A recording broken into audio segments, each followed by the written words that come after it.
The best Christmas gift you could give us this year, Dad. Honestly, if you moved into one of those retirement homes. Marcus set it right across the dining table, smack between the turkey and the cranberry sauce. Rachel nodded beside him. No attempt to hide it. My granddaughters, Emma, 12, and Sophie, 9, suddenly became obsessed with their plates. The dining room went dead quiet. The kind of quiet where you hear the grandfather clock ticking in the hallway, and every breath feels too loud. Outside, fresh snow was falling over the Calgary suburbs. Picture-perfect white Christmas, the kind greeting cards chase. Inside, my world was splitting open. I set my fork down carefully. My hands didn't shake. That surprised me. What did you just say? Marcus had the grace to look uncomfortable for about 3 seconds. He glanced at Rachel. She gave him that tiny married couple nod. Go on. We already talked about this. Look, Dad, we've been thinking about it for a while. You're 63 now. This house is going to be too much. There's a really nice place, Millstream Manor, only 20 minutes away. They got activities, people your age, proper care. Care. My voice came out steady. Too steady. I don't need care, Marcus. I hit the gym 3 times a week. I still drive. I cooked half this meal you're eating. Rachel jumped in, using that calm, reasonable tone she pulls out for real estate closings. David, this isn't about what you can do. It's about quality of life. Yours and ours. The girls are getting older. They need space. We're bursting at the seams here. Here, in the house I bought for them. I looked around the dining room. The walls I painted 2 summers ago when they moved in after Marcus's Toronto startup imploded.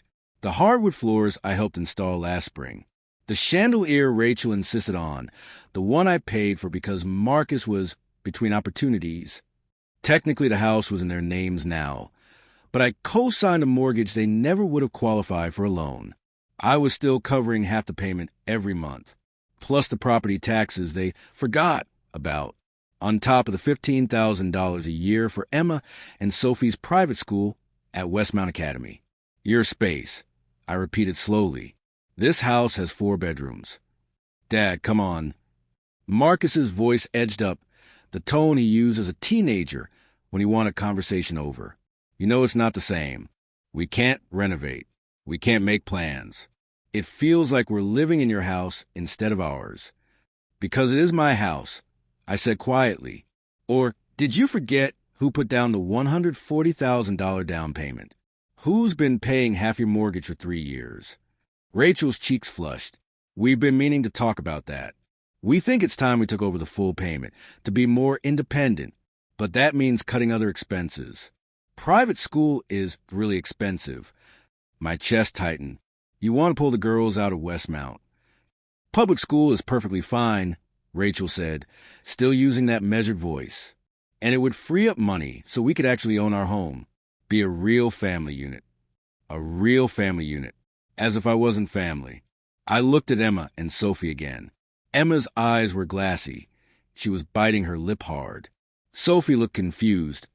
Old enough to sense something was terribly wrong. Too young to grasp the full betrayal. The turkey I'd special ordered free range, the exact one Rachel requested, was going cold. The 30-year-old Bordeaux I'd been saving sat half empty. The presents I wrapped last night, hours spent finding exactly what each of them wanted, waited under the tree. I see, I said. Marcus must have caught something dangerous in my tone. He leaned forward, voice turning soft and wheedling, the way it did when he was 16 and wanted the car keys. Dad, don't be like that. We're not kicking you out. We just think it'd be better for everyone. You'd have activities, friends your own age. You'd love it, and we'd visit all the time. The girls could come every weekend. Every weekend. To visit me in a home, like I was already halfway gone. I stood up. My legs felt distant, like someone else was controlling them. Excuse me, I need air. I walked through the kitchen I'd renovated, past the appliances I'd helped buy, and out the back door into the December cold. The deck thermometer read -15 degrees Celsius. I didn't feel it. Behind me, Marcus and Rachel's voices murmured, low, urgent, probably dissecting whether that went better or worse than planned. The backyard was flawless under fresh snow. I built that deck 2 summers ago.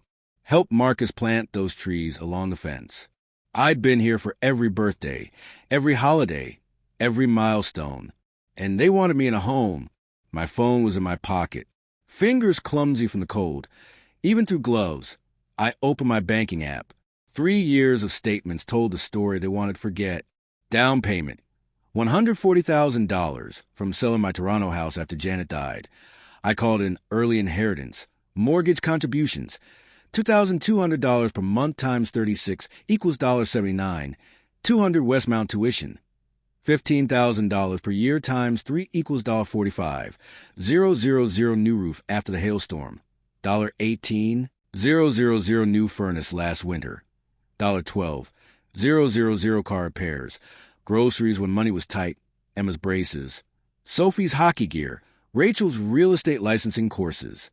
I stopped counting at $320,000. $320,000.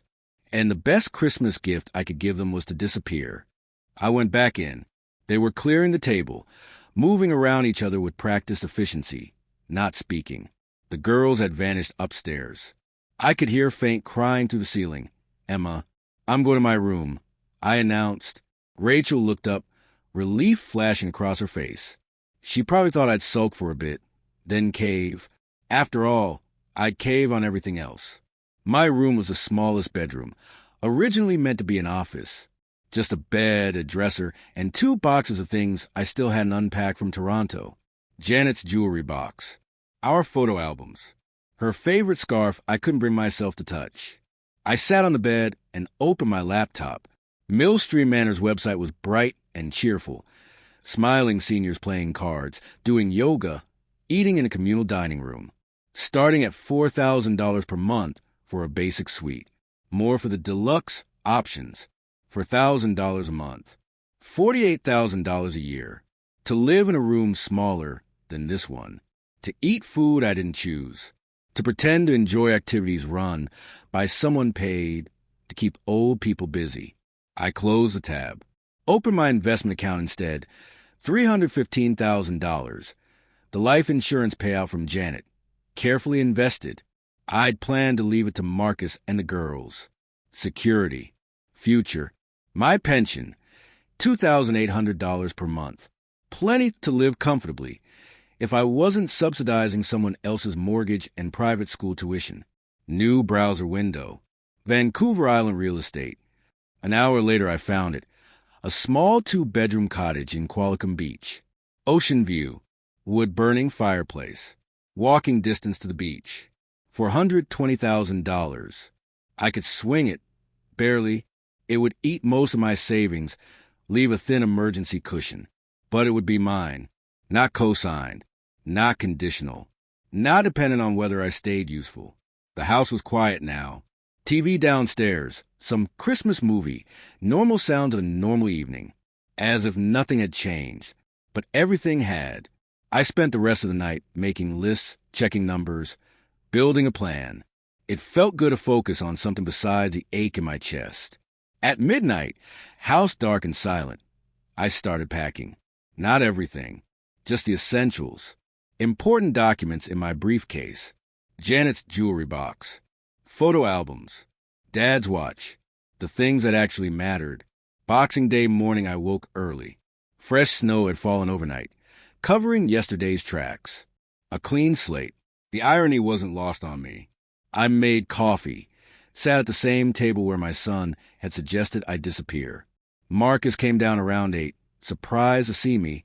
"Dad, hey, about Christmas dinner. I need to talk to you and Rachel. Both of you. This morning."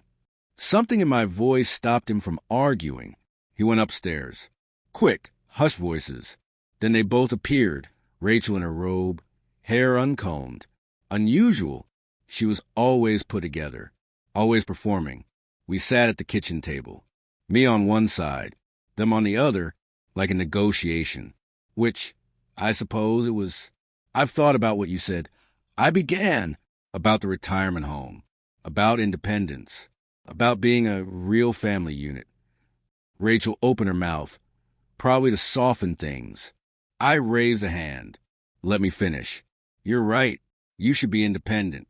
You should make your own decisions, manage your own expenses, live your own life. Marcus started nodding, relief spreading. He thought I was agreeing.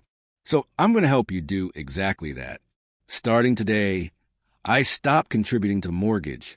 It's your house, your responsibility. Rachel's face paled. David, we can't. I'm also ending payments for Westmount Academy. Like you said, Rachel, public school is perfectly fine. The girls will adjust. Dad, hold on. Marcus reached across the table. I'm not finished. I'll be moving out by end of January. I found a place on Vancouver Island. You'll have your space, your independence, everything you asked for. Vancouver Island? Marcus looked genuinely stunned. That's 3 provinces away. What about the girls? What about us? You'll have each other, I said quietly. Isn't that what you wanted? A real family unit. Rachel found her voice. You can't just leave. What about your half of the mortgage? We have agreements. We have nothing in writing, I said. I checked with a lawyer yesterday. Email from the library computer. So there's no trace on my laptop. My name isn't on the deed. My contributions were voluntary family help. I can stop anytime. That's legal. Marcus stood so fast his chair scraped. This is because of what I said at dinner. Dad, we didn't mean it like that. We're stressed. The business is struggling. Money's tight. Then maybe you shouldn't have suggested I pay $4,000 a month to live in a home, so you would feel independent. Rachel started crying, real tears this time. We just thought, everyone says it's better for seniors to be around other seniors, to have support. I don't need support, I said, and my voice came out harder than I meant. I need respect. I need to be valued for more than my checkbook, and clearly I'm not going to get that here. I stood. Marcus grabbed my arm. Dad, please, let's talk. We can figure something out. We didn't mean. I looked at his hand, then his face. He suddenly looked 19 again. The kid who got caught sneaking out and realized actions have consequences. You meant it, I said softly. Maybe not the exact words, but you've been thinking for months. You and Rachel discussed how to keep the money, but lose the inconvenience. Rachel shook her head, but she couldn't meet my eyes. The thing is, I continued, if you'd just talked to me, if you'd said, Dad, we need privacy. We need this to feel like our house. I would have listened. We could have worked it out together. We still can, Marcus said desperately. Forget Christmas dinner happened. I can't forget it, I said. Every time I look at you, I'll remember. Every time I'm in this house, I'll feel like I'm in the way. And I'm 63, Marcus. I'm too old to spend whatever years I have left feeling unwanted in my own son's home. I pulled my arm free, gently. I'm going for a drive. When I come back, let's keep things civil. For the girl's sake, if nothing else. I grabbed my coat and keys and left. In the rear-view mirror, they stood in the doorway, Rachel leaning against Marcus, both looking lost. I drove straight to the lawyer's office. He'd agreed to see me on Boxing Day for an extra fee. I paid it happily. We went over everything. Mortgage contributions, tuition, renovations, repairs. He confirmed what I already knew. Legally, I owed them nothing. Every dollar had been a gift. I could walk away clean. What about the down payment? I asked. He shook his head. Without documentation showing it as a loan, and you told him it was a gift, an early inheritance. It stays a gift. I nodded. I'd expected that. Next stop, the bank. Patricia, the manager who'd helped me set up accounts when I moved to Calgary, was working the holiday shift. Mr. Morrison, she said warmly, what can I do for you today? I need to close the joint account with my son and arrange a wire transfer for a house purchase in British Columbia. Her smile faltered slightly. Of course. Let me pull up your accounts. The joint account held $12,000, emergency money I'd been saving for repairs. My name was on it. I could take it all. Instead, I took half, $6,000. Let Marcus have the rest. Let him see I wasn't trying to destroy him, just protect myself. The wire for the Qualicum Beach cottage took time. $420,000 is a lot to move. Patricia walked me through every step, verified my identity 3 times, made sure I understood it was irreversible. This is a big change, she said carefully. Are you sure? I thought of Marcus's face across the dinner table, Rachel nodding. The idea of spending my last years in a care home so they could feel independent. I've never been more sure, I said. The cottage would close January 15th. I'd already lined up movers, a storage unit, even a family doctor in Qualicum Beach accepting new patients. When I got home, it was late afternoon. Christmas decorations looked cheap in the fading light. Emma sat on the stairs in her pajamas. "Grandpa," she whispered, "are you really leaving?" I sat beside her. She leaned into me like she had since she was tiny. "Yes, sweetheart, I am. Because of what Dad said. It's more complicated than that. Mom said you're being dramatic, that you'll calm down and everything will go back to normal." Of course Rachel said that. She still thought this was negotiable. "Emma, listen, I love you and Sophie more than anything. Always will. But sometimes grown-ups have to make hard choices. I need to live somewhere I'm wanted, not just tolerated." She started crying. I held her until Marcus came and gently pulled her away, his face wrecked. The next 3 weeks were brutal. Marcus and Rachel swung between pretending nothing happened and begging me to stay. Rachel even proposed a compromise. I could remain in the house, but contribute more to prove I supported their independence. I declined. Friends and neighbors dropped by, casually mentioning how hard moving is at your age, how nice it is to stay near family, how lonely Vancouver Island must be. Marcus's aunt called me selfish. I packed methodically. Every item carried a memory. Janet's coffee mug, our books, photos of Marcus growing up, his wedding, the girls as babies. January 10th, the moving truck arrived. Marcus stood in the driveway, watching boxes load, face unreadable. Rachel had taken the girls to her mom's. Probably thought it would be too traumatic. "You're really doing this," he said. "I am. The mortgage is due in 5 days. We can't cover it alone. You'll figure it out. Talk to the bank. Refinance. Rachel can take more clients. You'll manage."